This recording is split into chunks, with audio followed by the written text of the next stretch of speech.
Ja, hallo zusammen, heute nochmal in einem besonderen Format. Ich freue mich sehr, dass Wolfgang Bühne heute hier ist, ein Bruder, den ich sehr schätze, der in seinem Leben auch schon viele wertvolle Glaubenserfahrungen gemacht hat, der auch viele interessante Leute kennengelernt hat und dem es ein besonderes Anliegen ist, gute christliche Literatur zu verbreiten und Christen in Sachen Hingabe, Jüngerschaft und Mission zu ermutigen. Wolfgang, danke, dass du heute gekommen bist. Ich denke, es gibt einige, die dich noch nicht so kennen. Vielleicht kannst du ganz kurz was zu dir sagen.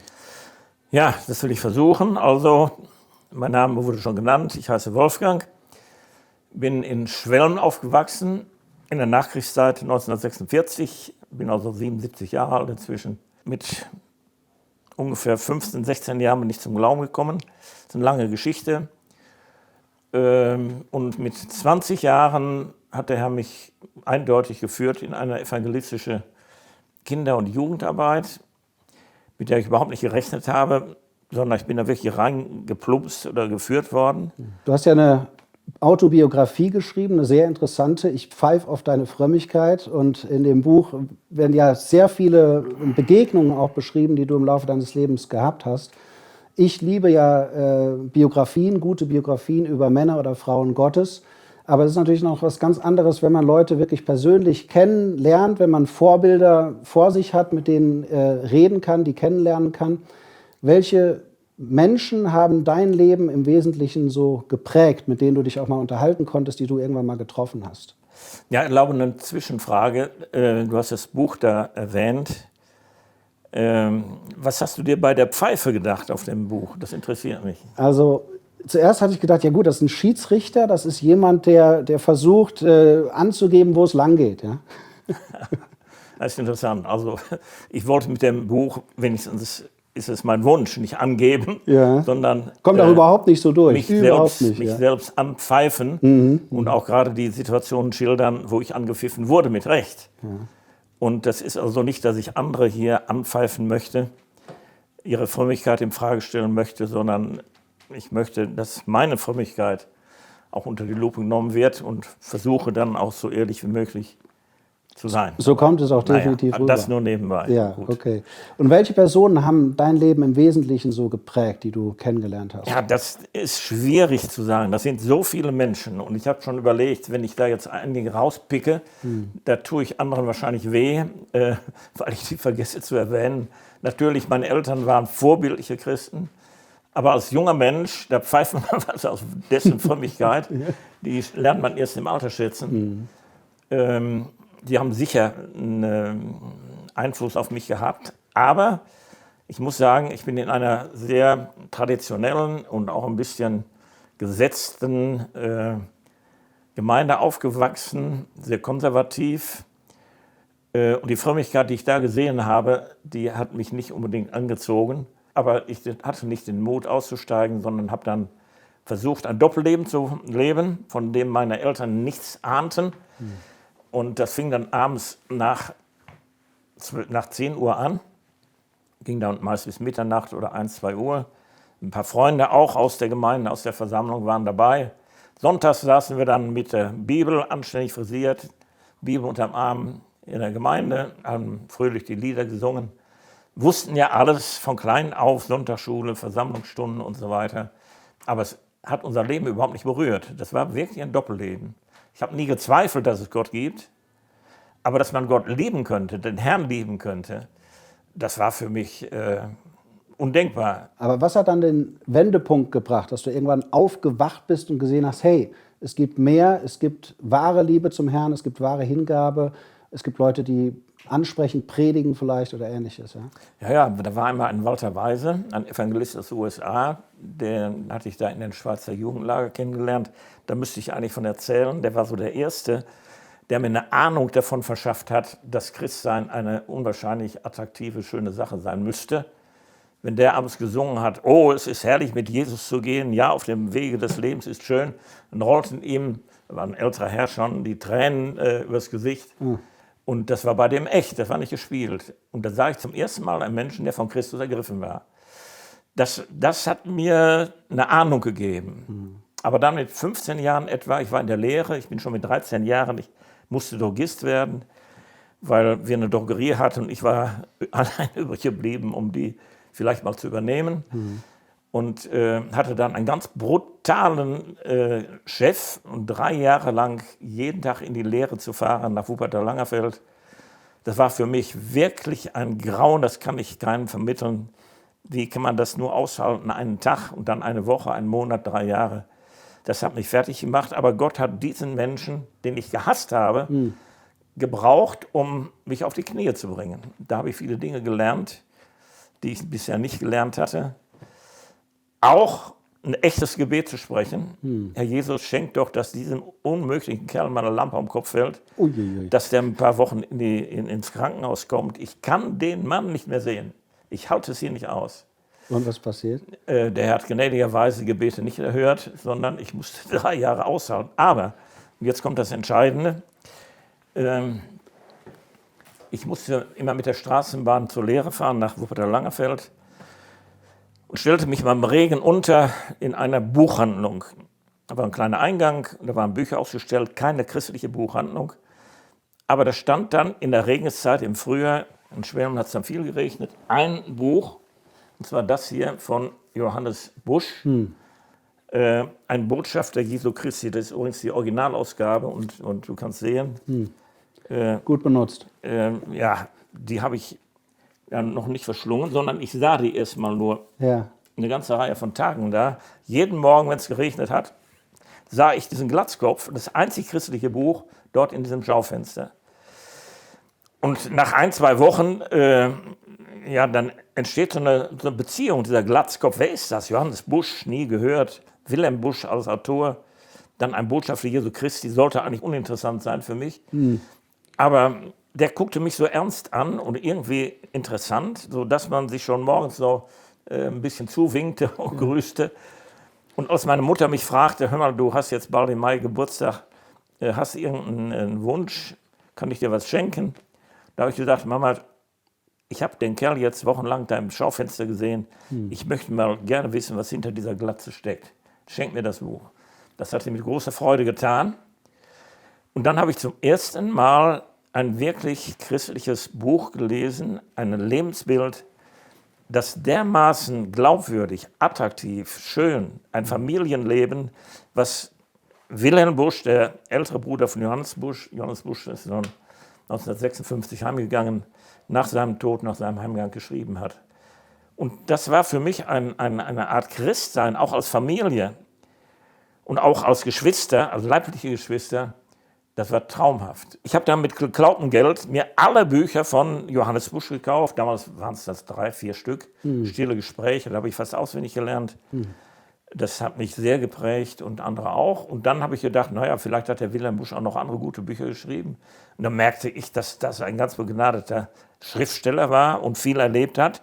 Dann habe ich mir alle die Bücher dann auch von geklautem Geld gekauft, gelesen, verschlungen. Und darüber ist mir nicht von heute auf morgen, sondern wie in einer Schwangerschaft neues Leben entstanden. Ich kann gar nicht genau sagen, wann war der Punkt der Wiedergeburt, der Bekehrung, sondern es war ein Prozess. Auf jeden Fall das, was ich von klein auf wusste, der Jesus am Kreuz für meine Schuld gestorben, ich bin Sünder und so weiter, das wurde mir eine Wirklichkeit in meinem Leben. Und zum ersten Mal habe ich dann angefangen, und das verdanke ich dann auch gerade dem Wilhelm Busch, denn der hat eine sehr schöne Gabe, gerade auch das Alte Testament praktisch lebendig auszulegen, Lebensbilder der Bibel, das habe ich von ihm sicherlich auch ein bisschen geerbt oder übernommen oder kopiert. Aber Wilhelm Busch hat ja auch ein sehr authentisches Leben gelebt. Ich meine, wenn er etwas weitergegeben hat, da war ja moralische Kraft hinter. Er hat ja wegen seines Glaubens auch zum Teil im Gefängnis gesessen und Ähnliches. Also er hat wirklich für das eingestanden, was er geglaubt hat und was er auch weitergegeben hat. Genau, seine kleinen Erzählungen, das sind 5 Bände und auch seine autobiografische Plaudereien aus meinem Studierzimmer. Ja. Da erzählt er ja manches aus seinem Leben und das war so. Hast du ihn selbst persönlich kennengelernt? Ja, natürlich habe ich den dann auch kennengelernt, als ich dann etwas älter war. In Sachen Evangelium oder evangelistischen Dienst oder so, hast du da Menschen kennengelernt, die dein Leben besonders geprägt haben? Also so Vollblut-Evangelisten, sage ich mal? Das kann man wohl sagen. Mit 18, 19 Jahren bin ich dann zum Zivildienst gekommen, mit einem Freund, der auch CVJMer war. und der auch eine ganz andere Bindung hatte zur evangelischen Kirche und zum Pietismus vor allem, wozu ja damals auch der CVM sehr deutlich gehörte. Der hatte mir gesagt, hör mal, komm, wir gehen nach Bethel zum Zivildienst. Bethel, das sind die von Bodelschwingschen Anstalten bei Bielefeld. Die waren ja schon über 100 Jahre alt damals. Ein kleines Dorf für sich, alle Häuser hatten biblische Namen, Sarepta, Mara, Kapernaum, Saron, ich weiß nicht, was nicht alle. Und da waren ganz engagierte Diakonen und Diakonissen. Da war eine lutherisch-pietistische Frömmigkeit, die echt war. Ein bisschen steif vielleicht, ein bisschen liturgisch. Aber da wurde jeden Morgen als Mitarbeiter wurde gebetet, ein Lied gesungen, habe ich die ganzen Kirchenlieder schätzen gelernt. Dann gab es eine Andacht, dann gab es auch bei den Patienten Andacht. Und ich war in Kapernaum. Das war eine Anstalt für fallsüchtige Jungs, also Epileptiker. War auf einer Station und das hat mein Leben ganz enorm berührt. Da könnte man zu viel erzählen von. Und da hast du einen Evangelisten kennengelernt? Ja. Und auch wenn das eine sehr liturgische Frömmigkeit war teilweise, hatten die aus irgendeinem Grund in der Diakonenschule einen Evangelisten kennengelernt, der noch keiner was von gehört, das war Wolfgang Dück. Jetzt habe ich vergessen, ein Buch von ihm mitzubringen, um euch das Bild mal zu zeigen, von dem Mann, dem Schreihals Gottes hat man den genannt. Der Schreihals Gottes. Ja. Und ich glaube, keiner von denen, die an dem Seminar teilgenommen haben, das waren 3 Tage und 3 Abende, und wir Zivis durften daran teilnehmen. Wir kriegten dafür Sonderurlaub. Und dann saßen wir dann mit den ehrwürdigen Diakonen da zusammen und mit den vielen Diakonenschülern und auch mit Theologiestudenten, denn in Bethel gab es auch eine theologische Hochschule, und hörten dann, das kannst du dir überhaupt nicht vorstellen, einen Vollblut-Evangelisten, wie du ihn nennst, der wirklich von der Straße kam, Wolfgang Dück, keiner kannte ihn, der eine außergewöhnliche Redebegabung hatte. Der hatte 11 Jahre Knast, Gefängnis hinter sich. Hat sich im Gefängnis bekehrt? Nee, nach dem Gefängnis. Er kannte seinen Vater nicht, also war uneheliches Kind. Ganz schlimme Jugend gehabt und war dann schon als Jugendlicher, als Kind schon ein Gewohnheitsdieb. War immer nur ein paar Monate oder mal ein Jahr oder 2. Aber jedes Mal, wenn er verabschiedet wurde aus dem Gefängnis, da haben die Wärter gesagt, hör mal, wir lassen dein Bett bezogen, wirst bald wiederkommen. Okay. Man kannte ihn. Ja. Und das hat er so 11 Jahre durchgezogen. Natürlich wurden die Strafen noch immer bei Wiederholung länger. Und dann ist er bei der Heilsarmee nach einer Entlassung zum Glauben gekommen. Und Gott hat den, ohne dass er eine Bibelschule oder was besucht hat, er war sehr intelligent und hat in den 11 Jahren alles nachgeholt, was er nie gelernt hat. Hat gelesen und Philosophie und was nicht alle. Professor Miesmeck hat man ihn genannt, weil er alles kritisiert hat im Gefängnis. Und dann hat Gott diesen Mann mit dieser Redebegabung auch auf ganz interessante Weise in die Straßenevangelisation geführt. Und zwar in Hamburg, vor dem Hauptbahnhof. Auch eine tolle Geschichte, dauert zu lange, die zu erzählen. Und Gott hat ihn wirklich, er hat das nie gesucht, nie gewollt, Gott hat ihn wirklich genommen und dahingestellt auf so ein Podest. Natürlich durch die Hände von Menschen, die eher ein paar schlaue Sprüche von ihm gehört hatten, bei einer Straßenversammlung eines etwas wilden Straßenpredigers. Und dann gab es dann eine wilde Diskussion und dann hatte er was Interessantes gesagt. Und also er diskutierte auf der Straße mit jemand anderem, der auch da stand? Ja. Okay. Die waren alle am Diskutieren, beschwerten sich über die Torheiten dieses komischen Predigers. Und er hat das versucht, so ein bisschen zu glätten. Und dann konzentrierten sie sich auf ihn. Und plötzlich kam der Moment, wo die mit 4 Mann ankamen und schrien mit dem anderen im Chor, hoch mit ihm, hoch mit ihm, hoch mit ihm. Und haben die dann einfach genommen und ihn auf den Podest gestellt. Und dann musste der predigen. Ach so. Ja, und weil er eben eine Redebegabung hatte und das eine oder andere auch wusste aus der Bibel und wirklich den Herrn auch liebte und das Evangelium, hat er dann ein paar Sätze von sich gegeben. Und da stellt er fest, dass die Menschen zusammenkamen. Hinterher waren da 200, 300 Leute und standen da und hörten ihm zu. Und er dachte schon, was er für ein toller Prediger war. Ja. Bis ihm dann einer auf die Schulter klopfte. Und er guckt sich um. Und dann sieht er einen Polizisten hinter sich oder 2. Und jetzt wusste er natürlich, warum da so viele Leute waren, wo die Polizei ist, da ist was los. Die hatten gar kein Interesse zu hören, was er da sagte, sondern da passiert jetzt Okay, was. Polizei hinter dem Prediger. Ja. Haben die den abgeführt? Dann? Und haben die gesagt, wissen Sie nicht, dass Sie eine Erlaubnis brauchen? Haben Sie eine Erlaubnis? Nee, habe ich nicht. Wir sind in Deutschland, im freien Land. Und nein.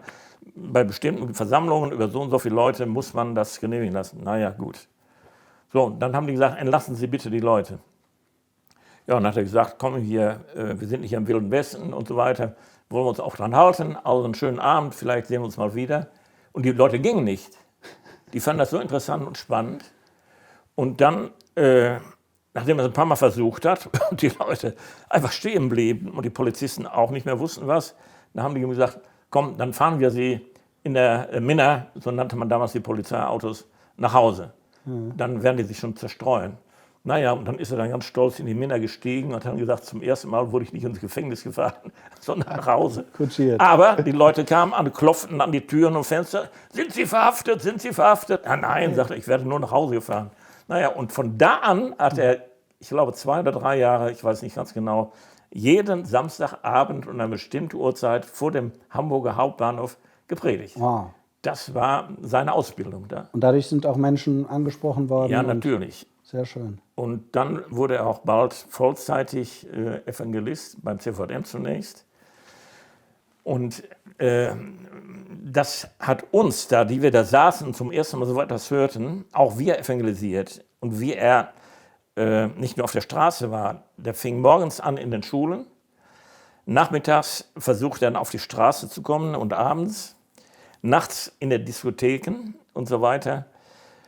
Überall da, wo Menschen waren, da ging er hin und der hatte einfach so eine glaubwürdige, überzeugende Art, vielleicht auch durch seine Berliner Schnauze. Also obwohl er ein Schreihals war, doch jemand, der auf Leute zugehen konnte. Also da gibt es ganz tolle Geschichten, was er erlebt hat in den Diskotheken. Und dann auch... Ja, wo hast du den kennengelernt persönlich? Da in Bethel. Ach, in Bethel, da kam der hin, okay. Genau, da hat er erzählt, auch von seinem Dienst. Der hatte auch immer eine ganze Kiste mit Gegenständen, womit er das Evangelium illustrierte, ganz originell.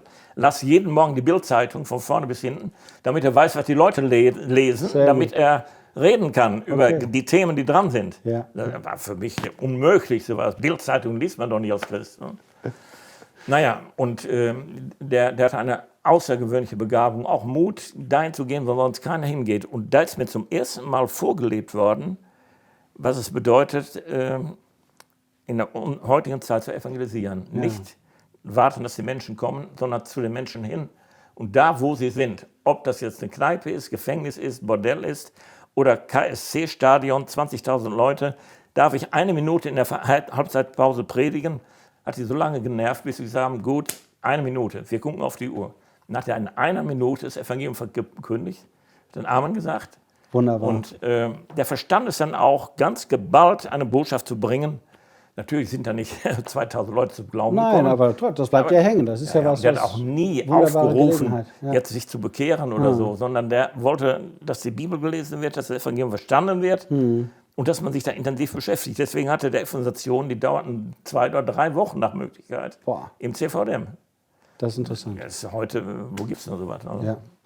Also Wolfgang Dück, den hast du persönlich kennengelernt. Warst du auch mit dem mal auf der Straße irgendwo unterwegs? Ja, das war zu lange Geschichte. Okay. Die kann ich jetzt nicht erzählen.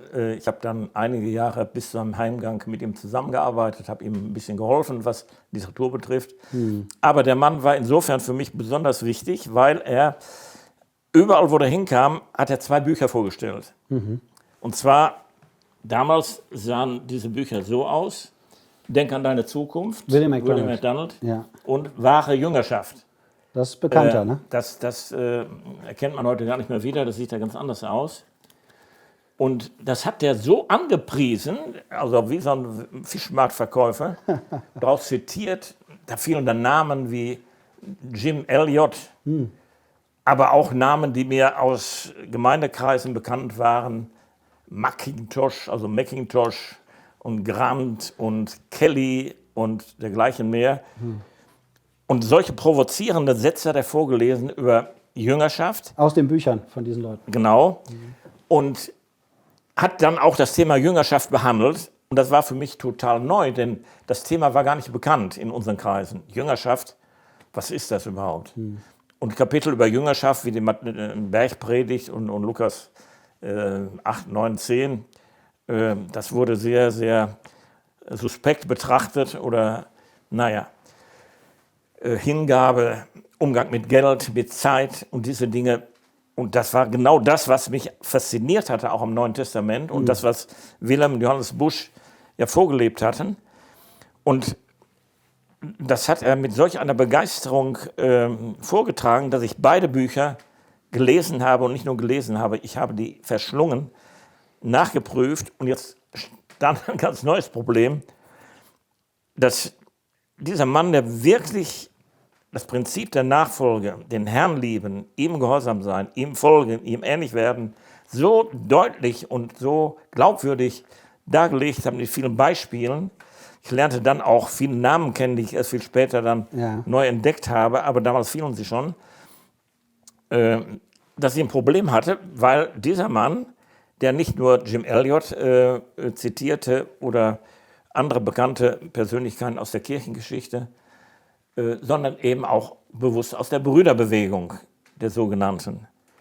Und ich dachte immer, das ist so eine staubtrockene Truppe gewesen und von denen kann man doch wirklich nichts lernen.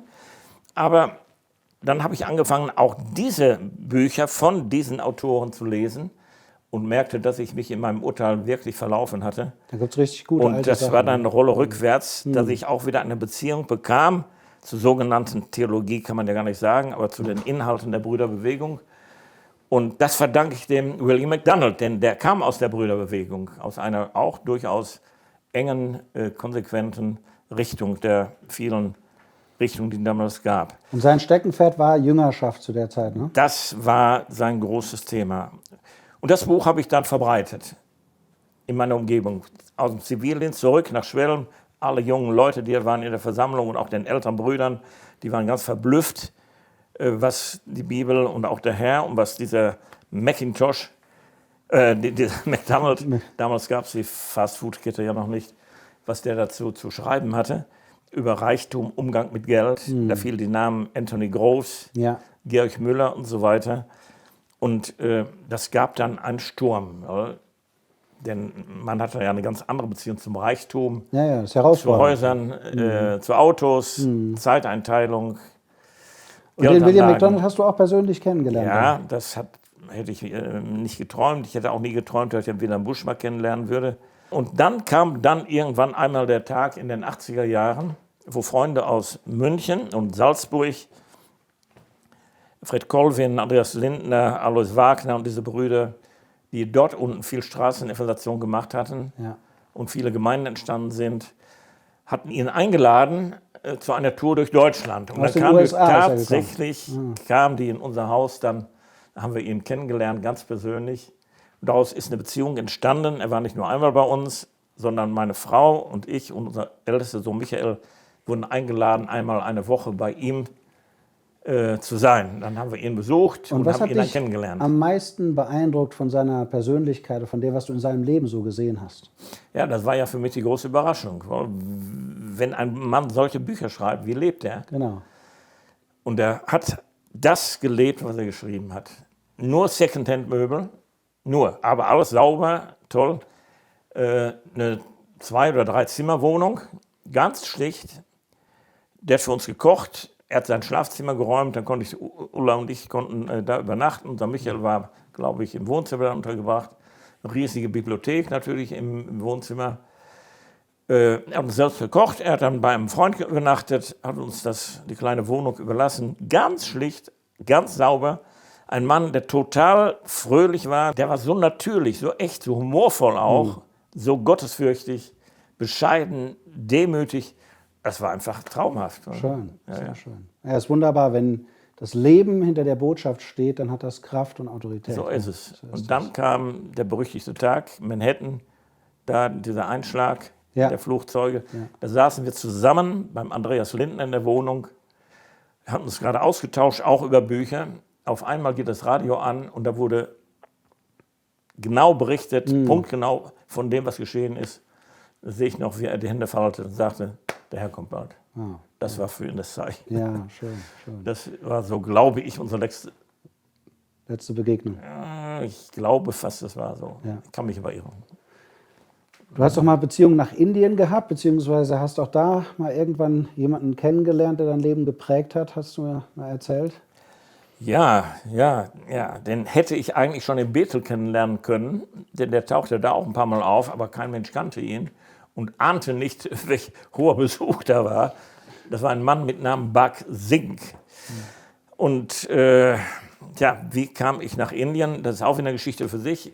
Ich bin meist immer nur durch Begegnungen geführt worden. Ja.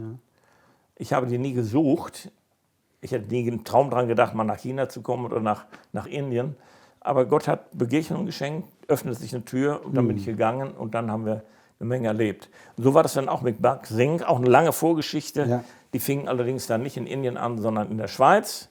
War eine kleine Konferenz und da war ein Bhag Singh eingeladen zu einer Zeit, wo irgendwie so eine riesen evangelikale Veranstaltung in Lausanne war. Und weil dieser Mann viel bekannter war, als wir ahnten, war er auch einer der Hauptredner dort, neben Billy Graham und so weiter und so weiter. Und ein Übersetzer von ihm, das war der Benedikt Peters, den ich dann kennenlernte und der dann lebenslanger Freund wurde, hatte uns dann eingeladen zu einer kleinen Freizeit für, waren gar nicht viele Leute, alles junge Brüder. Meine Frau durfte auch dabei sein. Und da haben wir diesen Mann dann kennengelernt. Tja, ein kleiner Inder, ganz bescheiden in seiner indischen Tracht.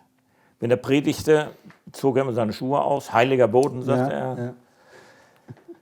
Er hatte immer eine dicke Bibel in der Hand oder vor sich liegen. Wenn er predigte sehr lange, meist mit 7 Punkten, die nochmal 7 Unterpunkte hatten. Immer Bibelstellen. Und ich hatte schon gehört, dass man vermutet, dass er ein fotografisches Gedächtnis hat, dass er die Bibel auswendig kannte. Ich konnte das nicht glauben. Dann habe ich mich so ein bisschen vorgeschlichen, um zu sehen, ob da nicht doch noch ein paar Zettel da lagen mit Bibelstellen. Da lag nichts.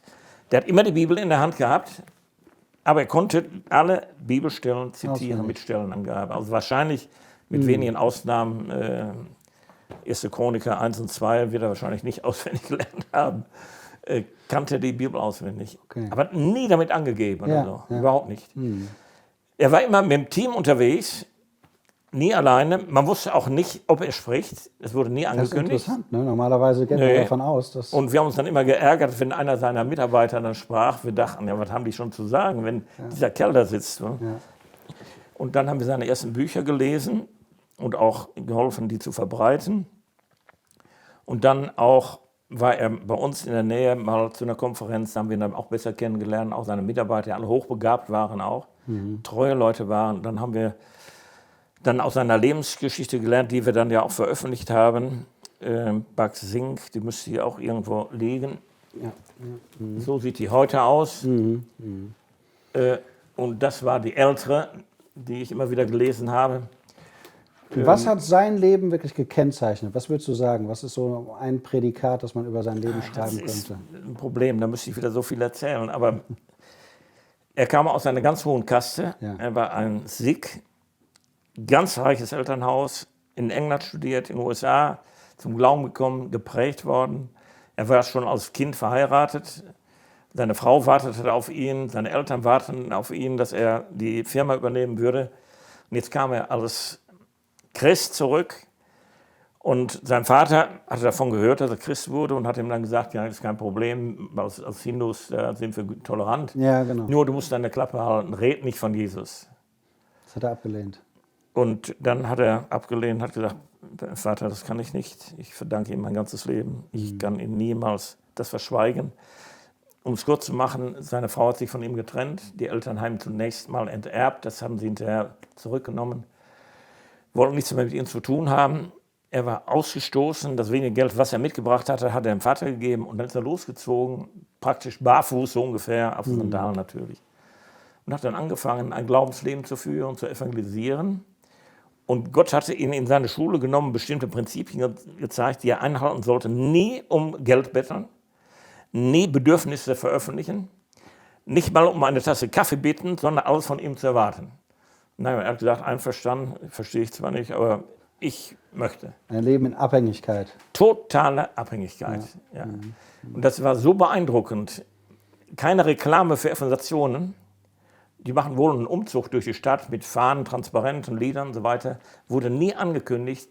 Tagelang Nächte gebetet mit seinem Team. Und Gott hat diesen Mann so gebraucht, dass wirklich wahrscheinlich tausende Gemeinden nach neutestamentlichen Muster gegründet wurden. Ohne Tamtam, ohne Show. Und die haben alle gelernt, wirklich auf Gott zu vertrauen, alles von ihm zu erwarten, alles auch zu geben. Ja, du sagst gerade, dass Gebet da, glaube ich, eine ganz wesentliche Rolle gespielt hat. Ja, ja, also das ist das Beeindruckendste von ihm, dass er selbst, meist dann auch mit Brüdern zusammen, manchmal Nächte durchgebetet hat. Ich kann mir das gar nicht vorstellen. Wir haben ansatzweise mal so etwas erlebt, hier und da, aber ganze Nacht durchbeten, das war für ihn Gewohnheit. Er hat so bescheiden gelebt. Er hatte nur ein Zimmer, 3x3 Quadratmeter. Er hatte kein Bankkonto, er hatte keine Brieftasche, er hatte kein Fahrrad, geschweige denn ein Auto, gar nichts. Auf Gott vertraut. Aber so mächtig gebraucht worden in der Hand. Ja, und hat dann aber auch durch sein Gebetsleben Führung erlebt, dass Gott ihn des Nachts weckt und sagt, geh auf die Straße. Er geht auf die Straße. Und dann sieht er einen Mann, der da schnell in eine Richtung geht. Sag ihm das Evangelium. Und dann geht er hinter ihm her, weiß gar nicht, was er sagen soll, klopft ihn auf die Schulter und fragt, ob er ihn mal sprechen könnte. Nein, sagt er, ich habe es eilig, bitte stören Sie mich nicht. Er geht weiter. Geh hinter ihm her. Er geht hinter ihm her. Rührt ihm an. Kann ich mal ein paar Minuten mit Ihnen sprechen? Nein, bitte stören Sie mich nicht, ich habe was Wichtiges vor mir. Dann zum dritten Mal, dann bleibt er dann stehen und sagt dann ganz ärgerlich, ich will Ihnen was sagen, ich bin auf dem Weg, mir das Leben zu nehmen und ich bitte Sie, halten Sie mich nicht auf. Dann sagte Baxing, das war auch, meine ich auch, klug. Naja, ich werde Sie nicht aufhalten, sich das Leben zu nehmen. Aber jetzt kommt es auf 2 Minuten nicht mehr an. Können wir nicht mal 2 Minuten miteinander reden? Dann hat er sich am Kopf gekratzt und hat gesagt, naja, haben Sie eigentlich recht. Gut, dann erzählen Sie mir was. So, und dann hat er ihm den Herrn bezeugt, das Evangelium. Dann hatte der keine Lust mehr, sich das Leben zu nehmen, sondern hat ihm gesagt, erzählen Sie mir darüber. Dann haben sie ein paar Mal getroffen und er ist zum Glauben gekommen. Und das ist eines von ganz vielen Erlebnissen, wo er wirklich Führung Gottes durch Gebet, durch Beziehung zum Herrn, das kann man auch nicht nachmachen. Nee, genau, das ist ein guter Punkt, ja. Ja. Aber das waren Originale und ich glaube, das ist sehr, sehr wertvoll, wenn man solche Leute eben persönlich kennenlernen kann.